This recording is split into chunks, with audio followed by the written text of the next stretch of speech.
I mean, because Aaron Siri came out of the tunnel right before you walked out. So I'm like,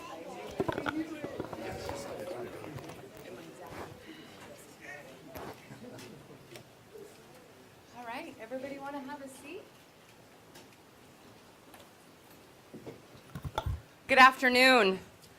Thank you everyone for being here. This is a historic moment in the Arizona State Senate, but before we begin, I would like to extend my deepest gratitude to all the individuals who have made the healthy movement what it is today. That's each and every one of these parents up here and everyone sitting at the dais. Sitting beside me, Secretary Robert F. Kennedy Jr.,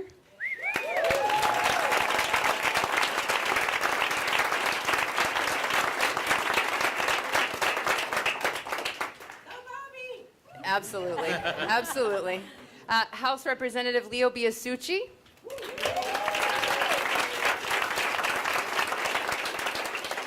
The talented Rob Schneider.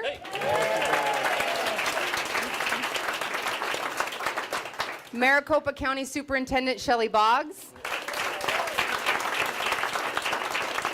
And certainly not the least, Dr. Julie Hinman. Thank you very much, everyone, for being here today. So for those of you that don't know me, I'm Senate Majority Leader Janae Shamp with Legislative District 29. Thank you. I sit here before you today, not necessarily as an elected, but as a perioperative nurse manager who got fired for not taking the COVID vaccine. I grew up sick with a sick parent. I grew up hospital bedside, more time in the hospital than ever on a playground. When she passed, I became a registered nurse. Healthcare is not a profession for me, it's a passion. And when that passion was taken, I knew that I needed to do something to ensure that it didn't happen to anyone else here in the state of Arizona. Healthcare in America has become sick care. And before I left the operating room, the red flags had already begun to surface. By the time that I walked away, or was forced out, I would prefer to say, I understood the truth. Science was not being practiced. It was being purchased. We all know that good health starts with what we put into our bodies, but for decades, Americans have been exposed to additives that have been banned in countries around the world. These chemicals have been linked to everything from behavioral issues, cancer, hormone disruption, and nervous system damage. Despite the overwhelming scientific evidence, they have remained in our food until now.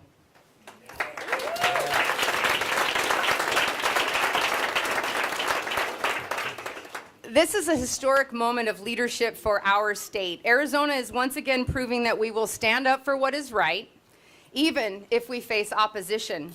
We are prioritizing the health of our citizens, our children, over corporate interests. We are choosing science over profit. We are choosing the well-being of our children over outdated policies that have left them exposed to unnecessary risks. So together we will continue to fight where every Arizonan has the chance to thrive, and together we will make Arizona healthy again.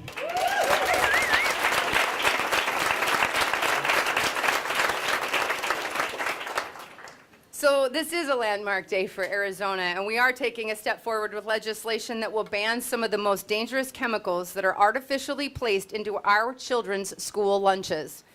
I will now turn it over to the bill's sponsor, House Representative Leo Biasucci, to discuss his important and landmark legislation.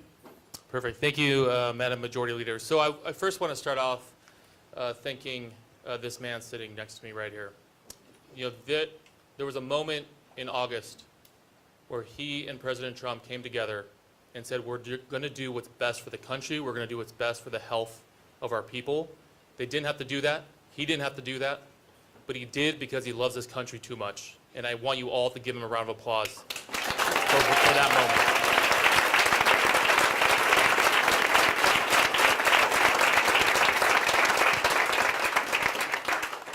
You know, it's funny, I like to share the story because it's a good one. And everybody here that's been to Europe, raise your hand, you've traveled to Europe. So you're going to relate to this story that I tell you about when I was in Europe this summer, and I'm eating pasta, I'm eating pizza every day, I'm having ice cream. yet I'm not gaining a pound, which is incredible. I feel great. And that's really what started this all off, because I asked myself, what is the difference? Why is it that I'm able to eat all these foods overseas, and yet when I come back to the States, if I had that kind of diet, I would be 300 pounds in a week? So I started to look at the ingredients. I went to the grocery store, I turned around the labels of cereals, of pastas, and all these ingredients, and you're seeing that you have red 40s, blue dyes, potassium bromate. All these chemicals that are in the United States are not in Europe. And so when I started to do a deep dive back in the States, I realized that all these ingredients are banned in Europe for a reason. You look at red 3, red 40, potassium bromate, they're causing cancer, they're causing attention deficit disorders, they're causing all these behavioral issues. And what really made me mad is when I look at the box of Kellogg's in Europe, of Fruit Loops. The same exact company that makes Fruit Loops in the United States has a different product in Europe. So in Europe, they've removed the red dyes. They've removed all these toxic ingredients, but yet here in the States, they're still poisoning our children. That is wrong. Yeah. And I'm proud to say today, with a vote of 28-0 in the Senate, HB 2164, which bans all of these toxic ingredients, has passed the Senate and the House and is on its way to the governor.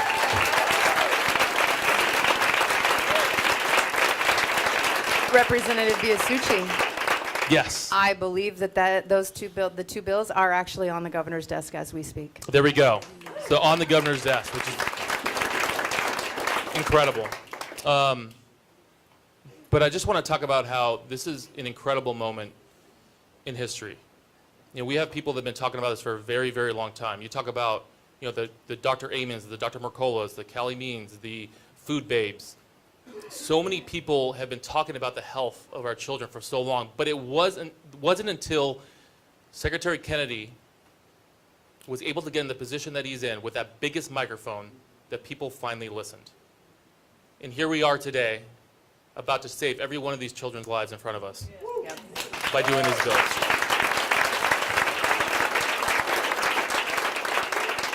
And so I just want to say thank you to all my colleagues in the crowd, every single one of you here. You've supported me from day one. You've helped me from day one. The moment where I got pushback from the industry, you told me, don't give in, don't give up, do not bend the knee to their demands, do what's right. And I want to thank you all for doing that, because that gave me the courage to stand here today and say I did not change a single ingredient from this bill from the original version, and I couldn't have done that without your help. Bravo. So that being said, let me turn it over to the comedian. Rob Schneider, everybody. It's a pleasure to be. This will be the last time that I'm the same height as these children in front of me. And I would like to first thank the Democrats in the state legislature here for joining the Republicans unanimously for doing what's best for our children.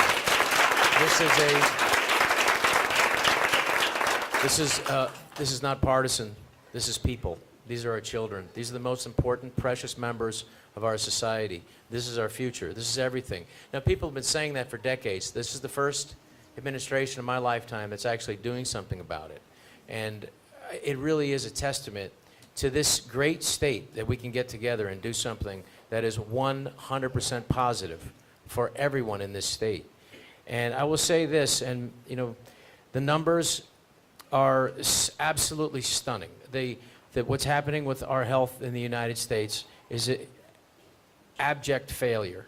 We must make changes, and we're going to make changes for these precious people and these children here. And I won't speak long, but I will say that if we don't get a handle on our health, nothing else matters.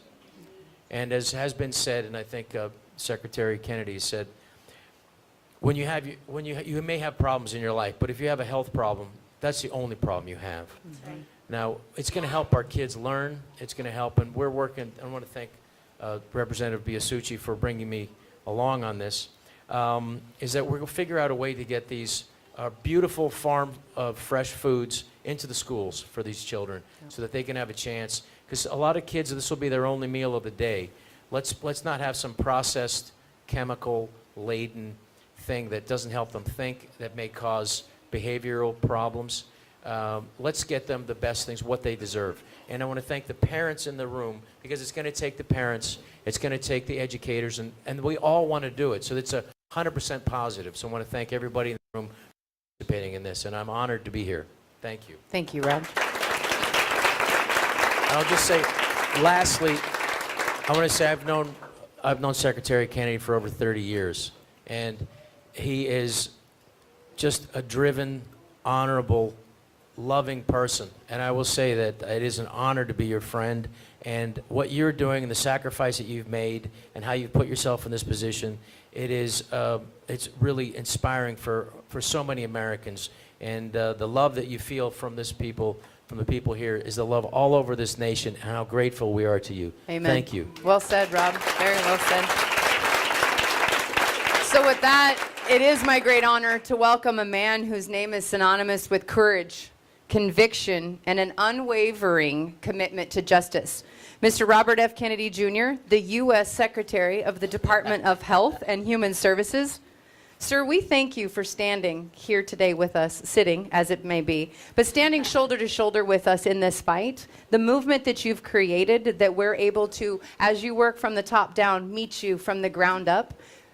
Arizona is eternally indebted to you for your service. So with that, would you please make a few remarks? Thank you, sir.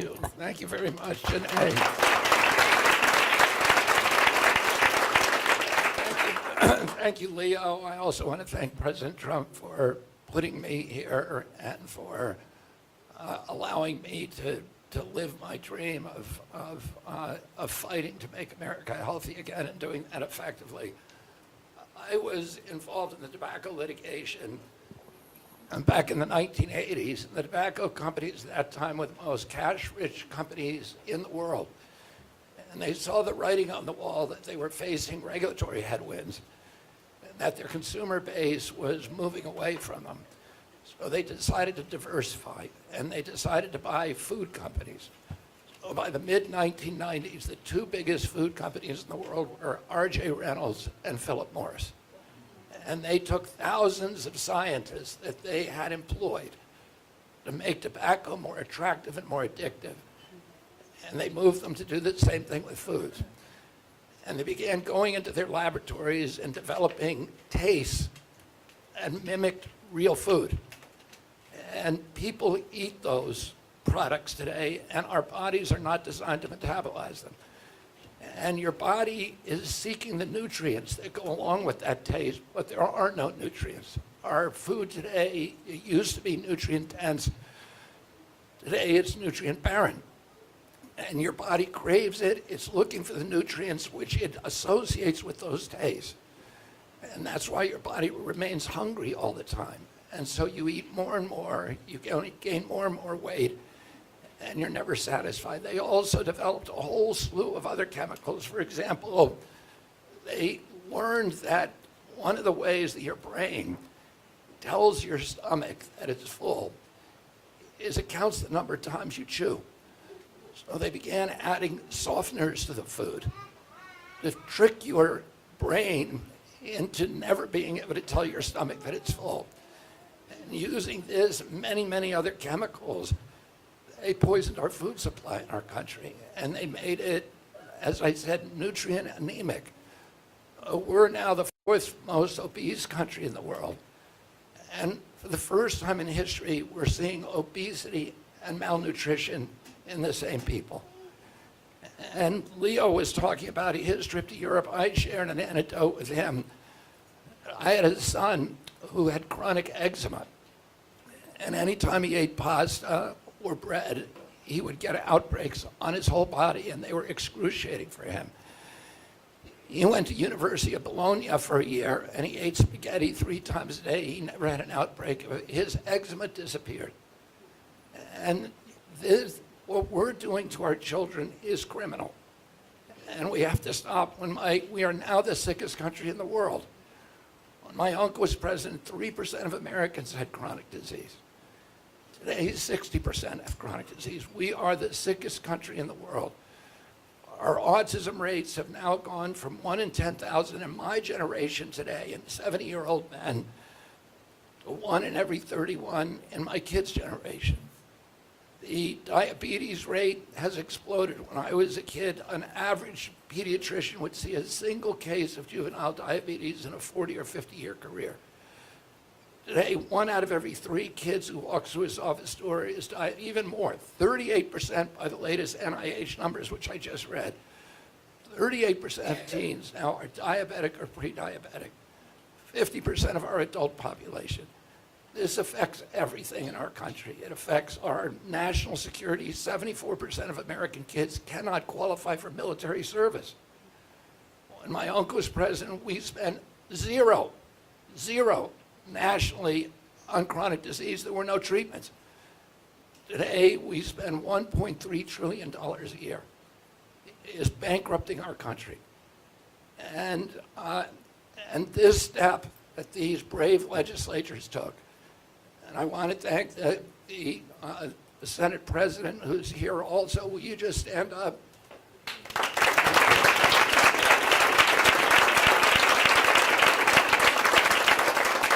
We finally have an opportunity to address this, and it's happening at the grassroots. People are saying, we are not going to take it anymore. We are not going to be mass poisoned by an industry that has captured our regulatory agencies. And this is what Leo was talking about. We have 10,000 ingredients in our foods, and the Europeans have 400. And that's because we have a captured regulatory agencies. They've captured our politicians. And I want to challenge the press.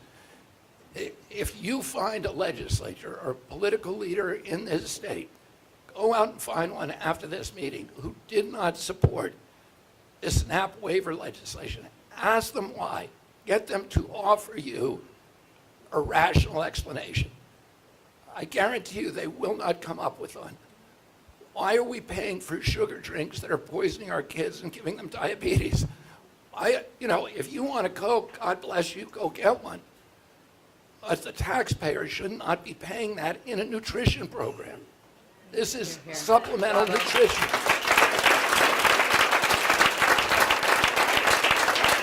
There are no nutrients in that soda. There are none. And why are we paying for that? We should be paying for healthy. We're going to pay for it twice. We're going to pay for it now, and then we're going to pay for it with the diabetes bills later on. Oh, ask them to give you a rational explanation and then sit there and say that does not make any sense. What is the real reason that you voted against this bill? And do your investigation and find out how much money they are taking from the soda industry. And you look at all of these public health groups like the American Heart Association that oppose this legislation. How can they do that? Ask them, how much money are you taking from the soda industry? This is clear cut. There is no reason to vote against this bill except for sheer corruption, because you've been bought off through a system of legalized bribery. And I'm very proud of these legislators and senators for standing up for the health of the people of Arizona. Yeah. We need...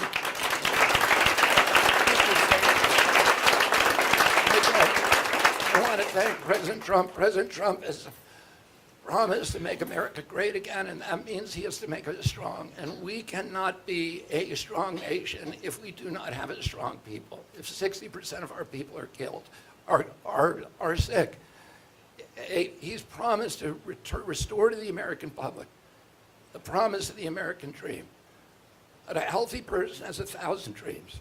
A sick person only has one. And we have 60% of the people in this country today who only have one dream. And that's that they can make it through the day without discomfort, that they can survive to see their children grow. And we need to take care of these little ones. It is our obligation. It is the obligation of every member of this elected body. And let's call them to task when they don't do the obvious thing. This is easy. It's a no-brainer. And I'm very grateful to these legislators and very, very grateful to President Trump for allowing this to happen.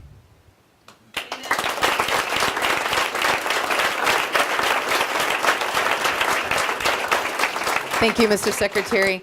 So also joining us today is Maricopa County School Superintendent Shelley Boggs, and she has been a dedicated advocate for the well-being of our students and the future of our communities for quite some time now. So please, if you wouldn't mind making a few remarks. Okay.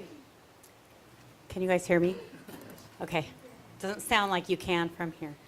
I'm Shelley Boggs, and I have the honor of being the Maricopa County School Superintendent, where every single day my team and I work hard to make sure our students are safe, supported, and thriving.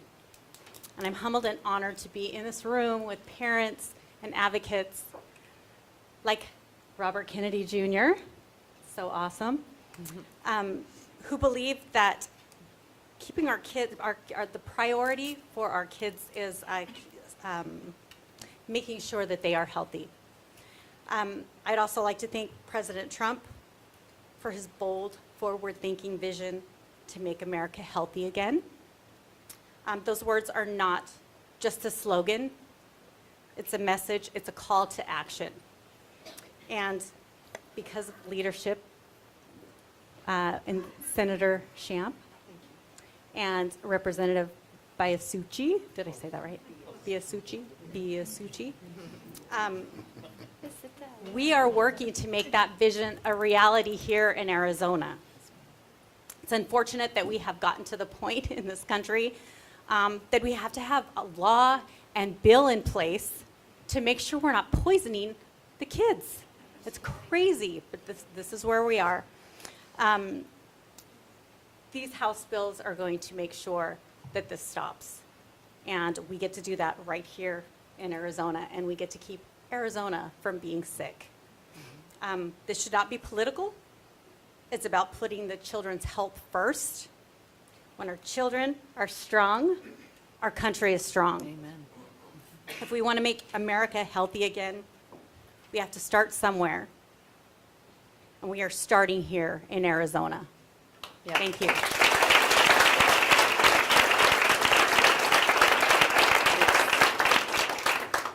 Dr. Julie Hinman, who I've gotten to know very well recently, and I'm so very grateful for your involvement in this. She is a respected functional medicine specialist who's been a strong advocate for cleaner, safer food.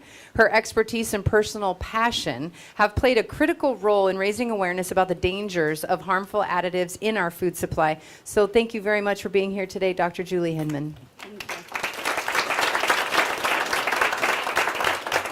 Well, thank you all, and it's wonderful to be here in front of the state alongside of the leaders who have pushed this bill forward and been such advocates. Secretary Kennedy, I am so grateful to sit alongside of you at a moment to have this opportunity to speak on a topic that I have felt so passionately about for more than 2 decades. It is wonderful and emotional at the same time. As I became a mother of 3 kids, age 2 to 9, the impact that I was seeing in my professional career was very apparent that it became more urgent now than ever. I left traditional medicine where I worked for about 15 years in the hospital because I realized that our chronic disease rate and what was impacting our families and our residents here was at a critical mass. As a matter of fact, it almost seems as a swell that it is unstoppable. The stopping, though, starts with these kids and the foods that they are exposed to and the way that we teach and educate our children on how to advocate for what is really healthy and what their outcomes look like. We know that when kids are diagnosed with diseases like diabetes in childhood, they are far more likely to suffer those same consequences into adulthood, and most do not ever undo that condition, including obesity. So it is tragic, and the processed foods have no place in schools. So Representative Biasucci, thank you for including me in this. Senator Shamp, I am proud to stand alongside of you as a nurse who is committed to the health of our communities and to the wellness of our state, and more importantly, to our nation. So the fact that this has become a table topic makes me so thrilled, and I'm proud. I'm proud for the parents who are standing up for their children and who are demanding better for them, and more from their healthcare providers too, because it is time that your healthcare providers understand the impacts of these foods and the lack of activity that they're getting inside of their routines, and it has so many impacts. And so I see that every day. I am hopeful. I am excited for where this is headed. And again, I thank you for including me here today. Thank you very much. You know, as we start to look at this, it almost feels daunting when we first start. And then as it starts to continue to grow and we are able to have so many people involved, and I'd like to have a round of applause for all the parents that brought their kids down here today because they know how important this is. Thank you very much. Thank you. And with that, we'd like to open it up to the press. Kim, if you would like to go ahead and manage that, we'll take questions from the press for approximately about 10 minutes. Okay, reporters, when you're called upon, you will walk up to the podium, introduce yourself. You will ask one question relevant to this event. Let's start with Stephanie from Arizona Republic. Hi, Secretary. I wanted to know what your strategy is for stopping the measles outbreak in Texas that continues to grow. Our strategy has been very successful. There are 640 cases now in Texas. The number continues to grow by the day, but the growth rate of the measles are 640 nationwide, about 440 in Texas. The growth rate has diminished substantially. I would compare it to what's happening in Europe now, where we've had 640 cases here. They've had 127,000 cases and 37 deaths. And so what we're doing here in the United States is a model for the rest of the world. Thank you. Again, please make sure that the questions are relevant to the topic of the conversation today. Thank you. Jonathan Cooper, Associated Press. Yeah, thanks, Mr. Secretary. You said on Sunday that the MMR vaccine is the best way to prevent Sir, the spread of measles. Sir, I'm gonna go ahead and cut you off right there because we're here to talk about what we're doing for these kids. No. Next. CDC, No, Mr. next Secretary, question. So will the CDC be doing No, any vaccination next efforts question. on the ground in West Texas?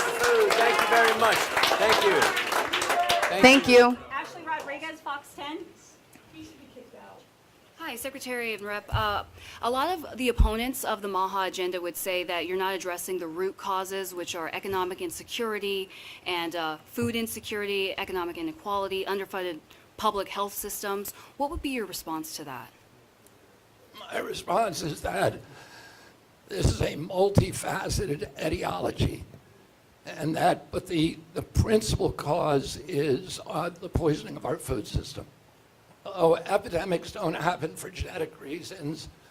Epidemics we're seeing them across socioeconomic barriers. We're seeing them everywhere, in every demographic. And the reason for that is our food. No health secretary in history has ever addressed that. And, you know, everything else that people have done in the past is about deciding who's going to pay for the mess, or whether we're going to have a public-private option, whether we're going to have Obamacare, whether we're going to have private insurance, Medicaid, Medicare, and all of those are important debates to have. But ultimately, they're all about like moving deck chairs around on the Titanic. The ship is sinking. Americans are getting sicker. We are the sickest country on earth. We had the highest death rate during COVID of any nation in the world.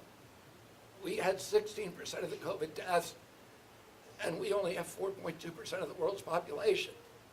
When CDC was asked, why did we have so many people killed, CDC said it's because we have the highest chronic disease burden on earth.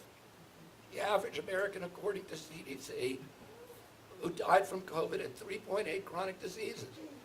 If we don't address this core reason, then everything else we do is just wormwood and bile. It's meaningless. We have to address this, and it's President Trump's priority that we do so. Thank you, sir.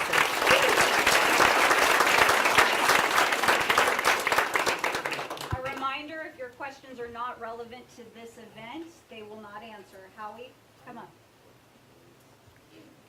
Good afternoon, Mr. Secretary. My name is Howard Fisher. I'm a reporter with Capitol Media Service. I also have covered the legislature here since 1982 when I actually had hair, so it tells you how long I've been here. Still got it pretty I good. well, bless your heart. Mileage up there. I did attend the vote in the Senate this morning on these bills, and one of the questions that was raised about sodas, and I appreciate what you're saying about sugared sodas, is yet we're allowing parents to purchase heavily sugared cereals, all sorts of other things, snack bars, and everything else. I mean, where's the line in terms of what the government should be telling people on food stamps they can and cannot buy? Well, we're not going to solve the entire problem overnight. We have to start somewhere. About 10% of food stamps go to sugar drinks. And it's the quickest and most obvious thing to do. If you look at how much problem these legislatures had in pushing this bill through, it's just for a small category, but it is for the most relevant category, the most important category. The most obvious thing that we should do is to not be paying for this. Now, I want you to understand, if you want to drink a Coke or any kind of other bottled soda, you have an absolute right as an American to do that, and none of these people want to take that away. If you're spending nutritional money that is paid for by the taxpayer to make our kids healthy, and you're buying something unhealthy with it, and that needs to be corrected. Believe me, I would like to solve the entire processed food program, but we're not going to do that overnight. We're going to do it in the next 4 years. And, Thank you. great. Thank you. Yes. Kim, Representative Biasucci is going to make a statement in regards really to that quick as well. on Howie. Howie's, you're right. I can't believe I'm saying that, Howie. But you're Wow. right. Somebody write it down. Yeah. Mark it on the calendar, Howie.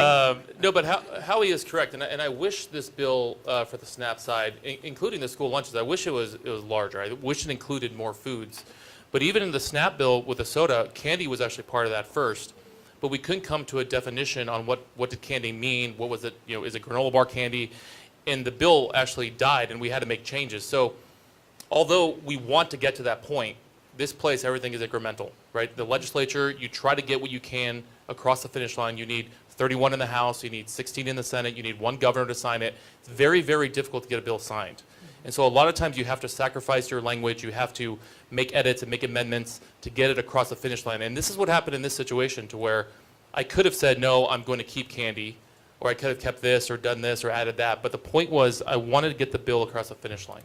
Because sometimes you need to have that impact. You need to make that change happen before the conversation continues in the future. And that's what I did with both of these bills. So, Howie, I agree with you. Like, should this be more foods? Absolutely. Supplemental Nutrition Assistant Program. Nutrition's it's in the title. Mm-hmm.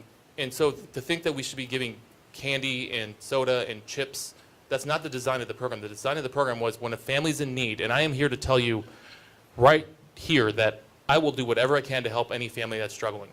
We all are at a point in our lives when we are struggling. And this is what the program's intended for, to get food on the table when a family's struggling. It's not intended to be what it has become, where now it's fast food and it's everything under the moon except for cigarettes and alcohol and dog food. We need to make change and do what's right for the people of this country and make them healthier. And that's what our goal is with these bills. So, thank you. If I could just say, this bill is a beachhead. It's the beginning. We have to start somewhere. I wanted it to do more, but we have to do something and to get this thing passed. And I really compliment Representative Leo for pushing this. We have to, to move forward. My kids go to school here, and I'm a resident of Arizona for 5 years now. For a lot of kids, they get one meal a day. This will be the main meal that they eat. And that's a really tough thing to realize, that this may be their one meal. We have to, as Arizonans, we got to make that meal the best that we can for them. We certainly can't be poisoning them. Absolutely. We have to do that.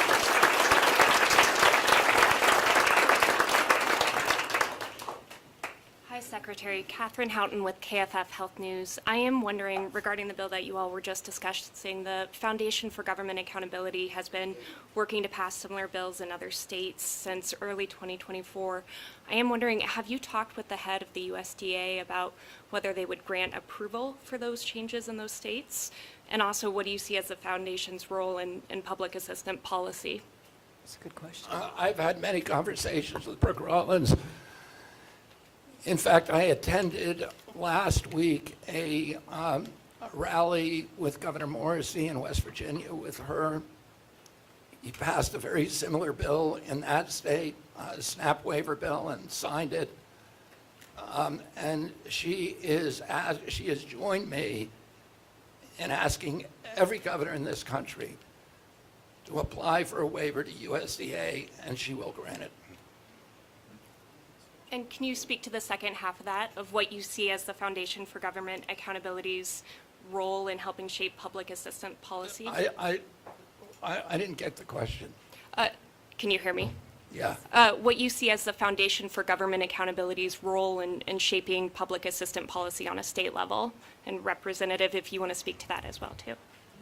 Sure, I can, so FGA, a great group that assist with a lot of different policies, a lot of different bills down here. They were behind the SNAP bill, including a bunch of other bills for government accountability. So, look, they're a great group, along with a lot of other great groups. We have, at the legislature, you get contacted by a ton of groups, a ton of policy people, a ton of think tanks that come to you with ideas. They are just one of them. They've done great work. Been happy to run legislation for them, but their main goal is, look, how do we become more efficient in government? How do we make sure we're not having wasteful spending, which is right in line with President Trump and obviously Secretary Kennedy and others in this administration.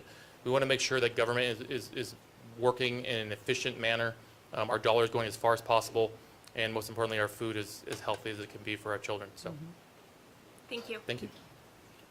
That's it. So we're going to wrap it up. Thank you, everyone, for coming. Thank you, everyone that's participated in the conversation behind the scenes and the conversations out in the audience. And let's make sure that these conversations continue. And would you like to make any closing comments, either one of you two?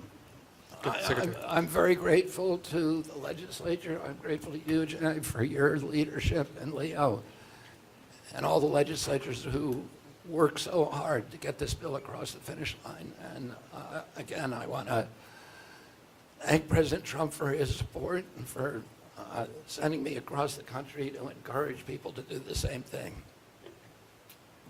Perfect. And again, thank you guys so much. This is a great day for Arizona, a great day for our children.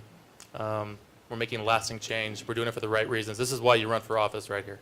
These are the moments that you run for office. Yep. Do this right. So thank you. Thank you, everybody. Thank you, everyone.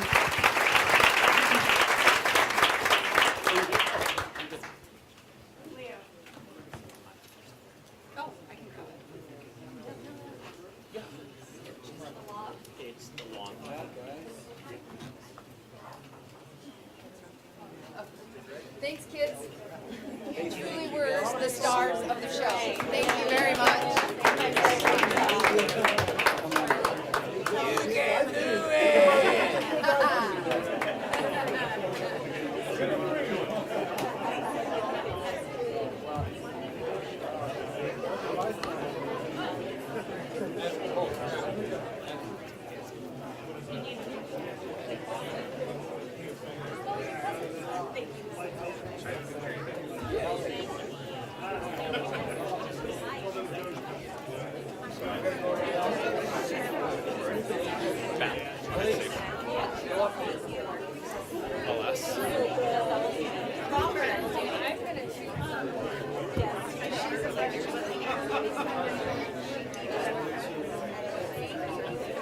And she is our freshman chairwoman. Yeah, you were both great. And you just got a bill passed. Yeah, she's pretty good. Got a bill passed also.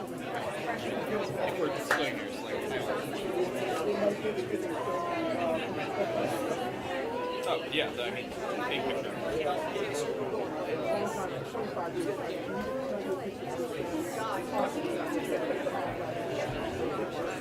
Get us all in there.